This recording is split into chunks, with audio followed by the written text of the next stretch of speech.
When the expansion Minnesota Timberwolves needed a go-to scorer in their early years, they turned to Tony Campbell, a man whose NBA career looked to be on its last leg, until the 1989 NBA expansion gave him new life. An athlete in every sense of the word, Tony Campbell did enough in his 4 years at Ohio State to be a first-round selection in the legendary 1984 NBA draft. But over his first 5 seasons in the NBA, he saw little action with both the up-and-coming Detroit Pistons and later the Showtime Lakers, even making a pit stop in the CBA. But when the expansion T-Wolves came calling, Tony Campbell would spend the next 3 years forcing his way to the hoop and going to work in the mid-range, as not only Minnesota's best scorer, but one of the top scorers in the NBA.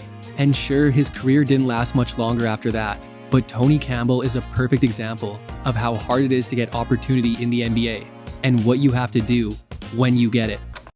Let's jog your memory. A New Jersey native, Tony Campbell was an early bloomer, whose height of all things would actually get him barred from competing in a basketball tournament when he was 12. By the late 70s, Campbell was attending Teaneck High School, where at about 6.5 feet tall, he would often find himself playing down low for the Highwaymen, breaking out as a junior and becoming the team's star. Then as a senior, it was much of the same, and with Campbell leading the way, Teaneck would turn in an undefeated regular season, with Campbell becoming the school's first player to reach 1,000 career points. And soon after that, he announced where he would be going next. Tony Campbell committed to Ohio State University. So Tony Campbell was a big signing for Ohio State. Actually, their only signing, and only player they recruited. But their only freshman was a front court player, now on a team whose front court was their biggest strength, with forward Clark Kellogg and center Herb Williams. And head coach Eldon Miller used a small rotation, with only 6 players getting real minutes this season. So if you add all that up, it means Tony Campbell wouldn't be seeing the floor much as a freshman, playing 55 total minutes for an Ohio State team that finished at 14-13. And Campbell's first year wrapped up with averages of about 1.5 points and half a rebound per game. 1981 had seen little playing time for Campbell, but with 4 of their 5 starters graduating, 1982 would be the complete opposite. The Buckeyes still went as far as Clark Kellogg would take them, but he wasn't doing it on his own, as Campbell joined him in the starting lineup and became the team's second best scorer and rebounder, showing early that he could step in and take on the scoring responsibility. And when it was time to play some of the nation's best teams, Campbell only seemed to up his play. So Ohio State had a good one in Tony Campbell, and with he and Kellogg leading the way, Ohio State turned in a much better season than last year. The games were close, but they were going in OSU's favor, racking up 21 victories and getting an NCAA tournament berth to take on James Madison. But that was quick. A second half collapse saw James Madison come back and upset Ohio State, as Campbell's sophomore season ended with averages of about 13 points, 5 rebounds, and 1.5 assists per game. Going into his junior year, Campbell would be playing a lot of ball without Kellogg, as now Kellogg had left early for the NBA. But that just opened a door for Campbell, and he went right through it, becoming not just Ohio State's best player, but one of the best in the Big Ten Conference, and was apparently an otherworldly physical specimen. Always measuring athletes for body fat. Sometimes you get one with 4 or 5% body fat, which is phenomenal. They measured Tony Campbell at the Ohio State Medical School. 0 body fat. First one of those they ever found. Campbell would finish top 3 in the Big Ten in both scoring and rebounding. And with Kellogg gone, Campbell was able to spend more time close to the hoop like he had in high school, showing his relentlessness on the offensive glass, which got him a lot of high percentage looks, shooting over 50% from the field after shooting about 42% across his first 2 seasons. Ohio State has been playing pretty good basketball, surprisingly to me, because they lost an outstanding player last year to the pro ranks.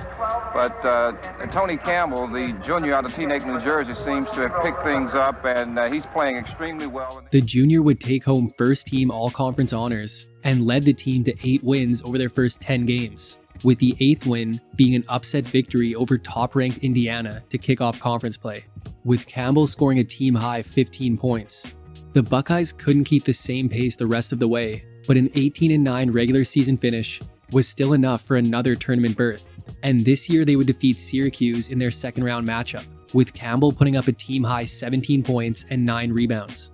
Then in the Sweet 16 versus defending national champion UNC, Campbell would put up 13 points, but North Carolina would hold Ohio State to 21 second-half points, en route to a double-digit victory, as Campbell's year ended with averages of about 19 points, 8.5 rebounds, and 1.5 assists per game.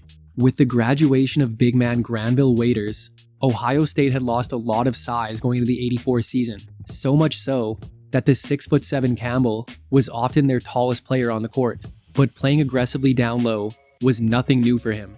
And with a dangerous mid-range jumper that defenses had to respect, he still had no problem getting his points, doing so at the most efficient rate of his college career. Campbell was again among the conference leaders in scoring and rebounding, leading to another first-team All-Big Ten selection. But Ohio State had lost some of their best talent, with their bench being a glaring weakness for the Buckeyes in '84. The season did start quite well for the team, but once it was time for conference play, the wins were much harder to come by, with 10 of their 13 regular season losses coming against Big Ten opponents. And with a 4-game skid to end their year, the 15-win Buckeyes wouldn't be making another tournament appearance. Yet they would get the next best thing, with an NIT invite, except that came to an end in their first game versus Xavier. And Campbell's senior season wrapped up with averages of about 18.5 points, 7.5 rebounds, and 1.5 steals per game. So Campbell's college career was over, going from a freshman with a game dependent on athleticism and flair to becoming an all-around player who, while still getting a little out of control every once in a while, had really learned the game of basketball. And with the 1984 draft coming up, Campbell had nothing to lose.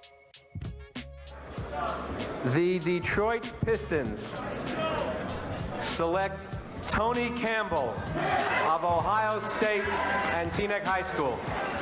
In the legendary and arguably greatest draft of all time, Tony Campbell was a first-round selection, 20th overall to the Detroit Pistons.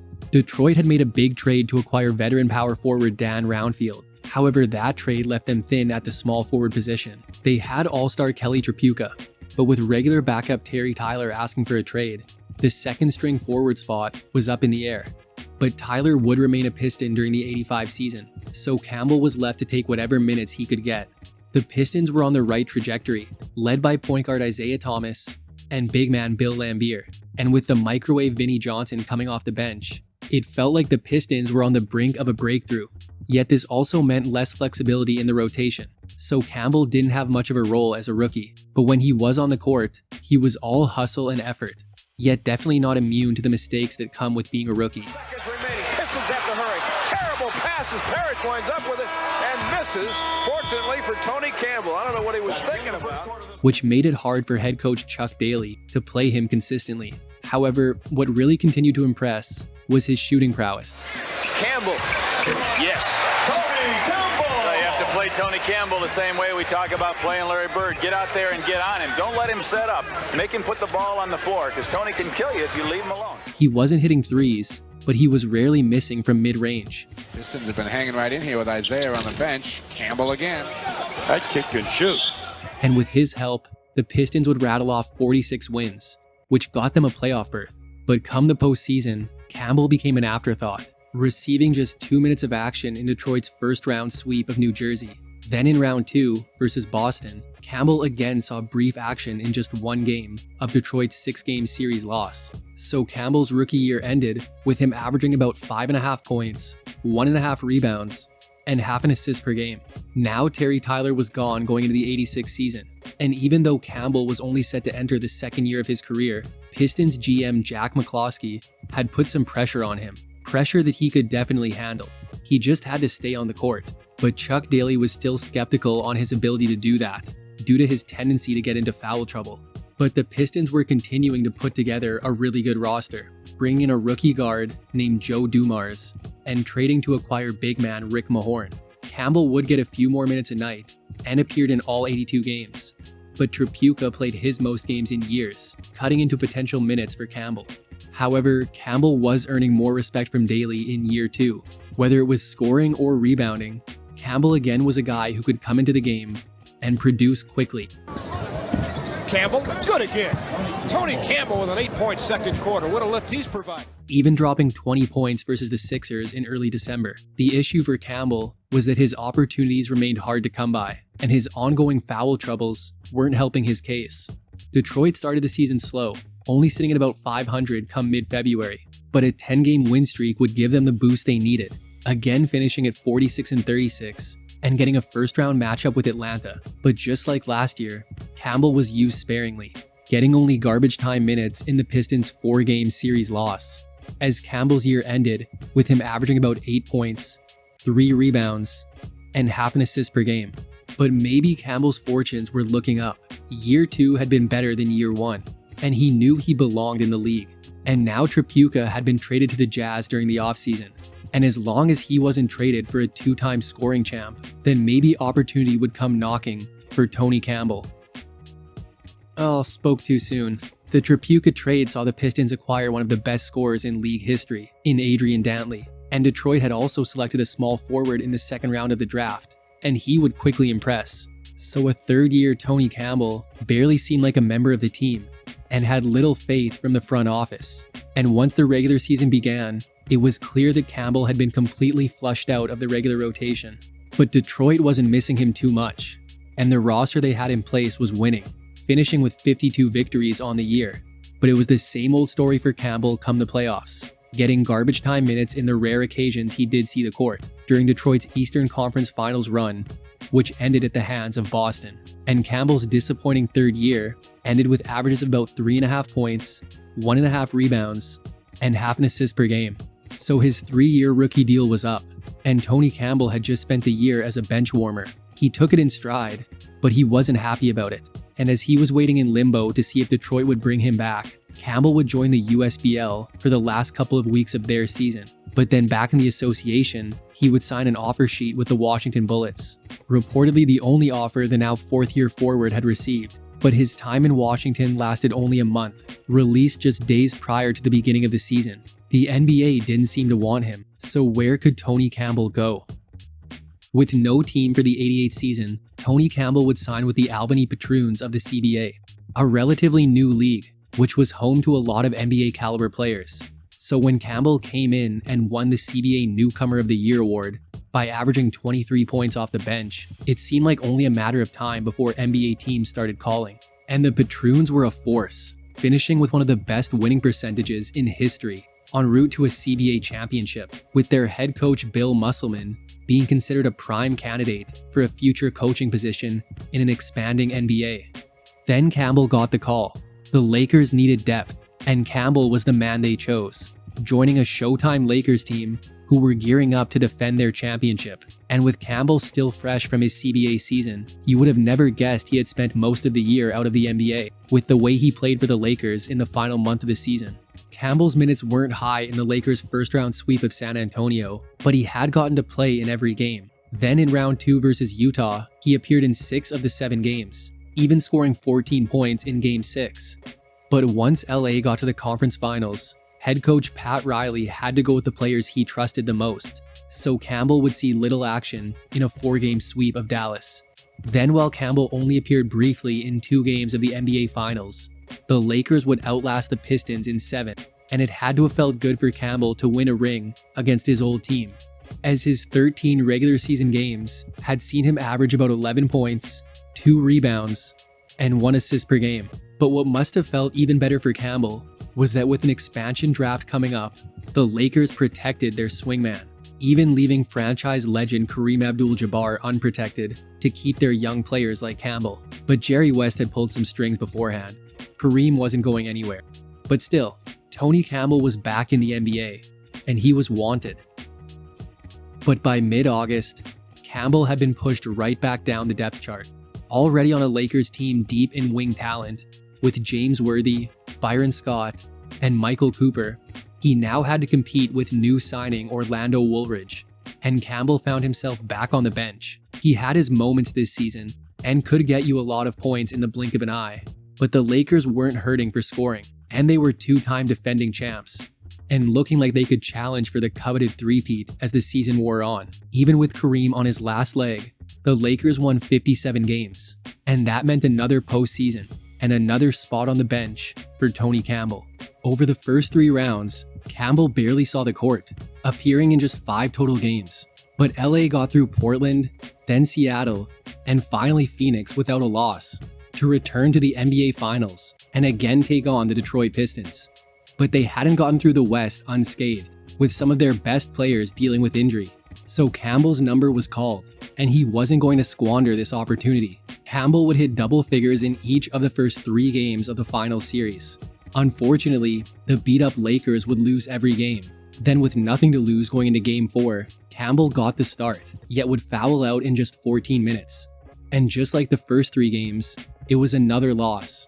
The three-peat hopes had been swept away, and Campbell's full year with the Lakers had seen him average about 6 points, 2 rebounds, and half an assist per game.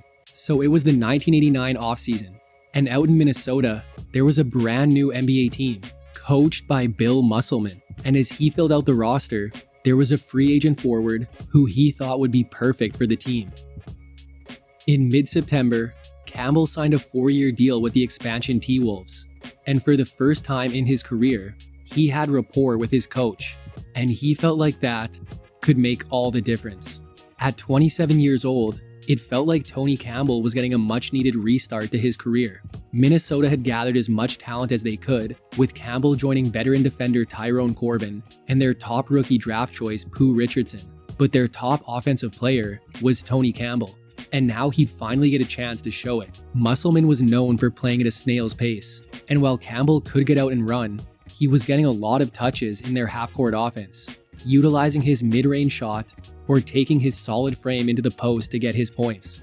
And if Minnesota needed a big bucket, Campbell was their guy. While some players may be timid when going from a bench player to a primary option, it was the opposite for Tony Campbell. His first 5 seasons had seen him attempt 20 shots in a game just once. After 5 games in Minnesota, he had hit that mark 4 times, scoring 38 points in just his 4th game, then later dropping a career-high 44 versus Boston in early February. Tony Campbell had become one of the top scorers in the entire NBA. Sure, the Wolves didn't have much scoring outside of Campbell, but he was dropping over 23 a night on about 46% from the field. He had finally gotten an opportunity and showed what he could do. Maybe not a league MVP, but an MVP in the eyes of Timberwolves fans. Yet like any expansion team, a lot of Campbell's big performances were coming in losing efforts.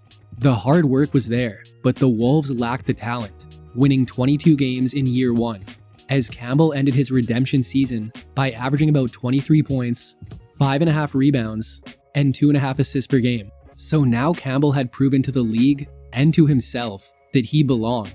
And looking back on his decision to sign with Minnesota instead of returning to the Lakers, he knew he had made the right choice. The Timberwolves were dreaming big going into 91 and felt they had their pieces in place. Richardson had only become a starter about midway through last season, but this year he was running the point from day 1. Yet with one of the weakest benches in basketball, Campbell would again have to score a lot whenever he was on the floor. And again, that's what he would do, leading the T-Wolves in scoring for the 2nd straight season. And even against the league's premier competition, Campbell didn't back down. This year, the swingman was on a mission, looking for a little individual glory. But behind the scenes, the once positive relationship between Campbell and Musselman was beginning to sour. Campbell was one of a few starters unhappy with Musselman over both lack of playing time and Musselman's overall treatment of the players. So it was only a month into the season, and Musselman seemed to be losing the locker room. But things would pick up in the coming months. Campbell would play better, and Musselman would speak highly of his top player. But the damage had still been done for the mostly soft-spoken Campbell. He had heard his name being thrown around in trade rumors since the season began, and it affected him. But when places like New York were being mentioned, Campbell didn't just welcome a trade, he asked for it. But Campbell would remain a Timberwolf for the rest of the season, and actually played his best basketball after the trade deadline. And the Wolves would show further improvement, finishing 1 win shy of 30 on the season, with Campbell's up and down year still seeing him average about 22 points, 4.5 rebounds, and 3 assists per game. The offseason saw big change in Minnesota. Campbell was still there, probably begrudgingly, as Minnesota reportedly turned down an offer that would have sent him to New York, with Minnesota receiving Charles Oakley in return. But Musselman was gone, replaced by Jimmy Rogers. So maybe now things could get better for Campbell in Minnesota. But instead, things got much worse. Campbell had been playing mostly shooting guard since arriving in Minnesota, but Rogers would shift him back to the 3. Yet the bigger adjustment for Campbell was that he would no longer be the clear-cut primary option, as Rodgers liked to go deep down the bench and get everyone involved. And Campbell's adjustment was not smooth, shooting about 37% over his first 7 games. Then after going 0 for 8 from the field in game number 8, Rodgers benched him. Over the course of the season, Campbell would spend about half his time in the starting lineup and half his time coming off the bench. His minutes and shot attempts were his lowest since arriving to the team, and even though this led to a scoring drop, he still led the team in that category for the 3rd straight year. But the biggest reason why he couldn't play himself back into a permanent starting role was more because he was playing great as a 6th man, a role that seemed to suit him well, even if he wasn't a big fan of it. But winning could make everything better. However, the Wolves weren't doing much of that at all, having their worst season in their young franchise history, as they finished with just 15 victories. And Campbell finished with averages of about 17 points, 3.5 rebounds, and 3 assists per game. The offseason saw the TWolves draft Christian Laettner, but they needed to free up some cap space to sign him. And after nearly 2 years of Campbell wanting to end up in New York, a deal was finally made to send Tony Campbell much closer to home. So Tony Campbell was back on a great team, a legitimate title contender, led by Patrick Ewing and coached by Pat Riley, who had coached Campbell in LA, and seemed happy to have added Campbell and his tough scoring. But Tony Campbell was even happier to be in New York, yet similar to LA and Detroit before that, with Campbell joining a complete and established team, he reverted back to being just a rotational player. Campbell did begin the year as a starter, but he was struggling on offense, and he was playing for the Knicks, a team known for their defense, something Tony Campbell had never been known for. So after a month, Campbell returned to the bench where he'd stay, and would only see the court 4 times in December, but he eventually played his way back into the rotation. But he had always been preparing. Campbell knew that his time would return, and he had stayed ready for whenever it did, spending the remainder of the regular season occasionally giving the Knicks a scoring outburst and some hustle on the offensive glass. Not the team's biggest contributor, but still an important one on some nights, which helped the Knicks reach the 60-win mark. But then the same thing happened that always had. The postseason came, and Campbell didn't see the court. Round 1 came and went, a 4-game victory for New York over Indiana. Yet Campbell had only gotten a few minutes in their blowout Game 3 loss. Then round 2 came along. The Knicks defeated the Hornets in 5 games. But the games were close, which meant Campbell saw no action. And finally the conference finals, a place Campbell had been before with Pat Riley. But Campbell's only playing time would come in a blowout Game 3 loss, the first of 4 straight losses for New York, seeing their season end at the hands of the Chicago Bulls. And Campbell's season ended with averages of about 7.5 points, 2.5 rebounds, and 1 assist per game. Campbell's childhood dream to play for the New York Knicks had turned into a nightmare in year 1. So going into '94, he gave the Knicks an ultimatum: play me or trade me. And the season began, and there was some early promise. After coming off the bench for his first 11 games, he would break into the starting lineup for the next 11, playing some of the most efficient ball of his career, until a foot injury sidelined him in early January. Then just days later, he was gone, bags packed, on his way to Dallas. Campbell was a veteran joining a young Mavs team, and with Jim Jackson and Jamal Mashburn filling the wing spots, Campbell continued coming off the bench. Yet in his 41 games with the Mavs, Campbell would be their best bench scorer. However, the Mavs did little scoring, and even less winning, totaling just 13 victories on the year, as Campbell's overall season wrapped up with him averaging about 9 points, 3 rebounds, and 1.5 assists per game. A rebuilding Mavs team wasn't looking for too many veterans, so they would cut Campbell loose in September. But just days prior to the '95 season, Campbell found a new home in Cleveland. Joining an aging Cavs team whose best years were behind them, Campbell didn't get huge minutes, but he liked Cleveland and was still a fixture in the rotation, who the Cavs could count on for a few points a night, which they needed, as they were dead last in team scoring. But with the league's top defense, they were able to win 43 games and get a first-round matchup with New York. Campbell played big minutes in a blowout Game 1 loss, then saw little action over the next 3, but still he did see the court in every game. However, it ended in a series loss for Cleveland, as Campbell ended his year with averages of about 6 points, 2 rebounds, and half an assist per game. But that was the end. Tony Campbell's NBA career was over. He would go overseas to play and make a return to the CBA, but according to him, his playing career came to an end after suffering an injury which forced him into retirement. But that wasn't close to the end of his career in basketball, returning to New Jersey where he would get into coaching and then teaching, eventually becoming an assistant dean in New Jersey, according to his LinkedIn.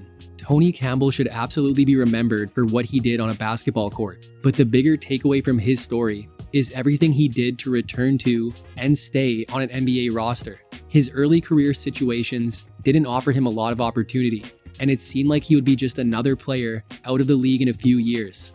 But he made the right decisions and played hard enough to get his foot back in the door, winning an NBA championship and proving to everybody he belonged after his time in Minnesota. Tony Campbell didn't have the smoothest or prettiest game, but he wasn't going to stop until he got the ball in the basket. And while his 11-year career is often overlooked, for a brief time, he was the leader of an entire franchise.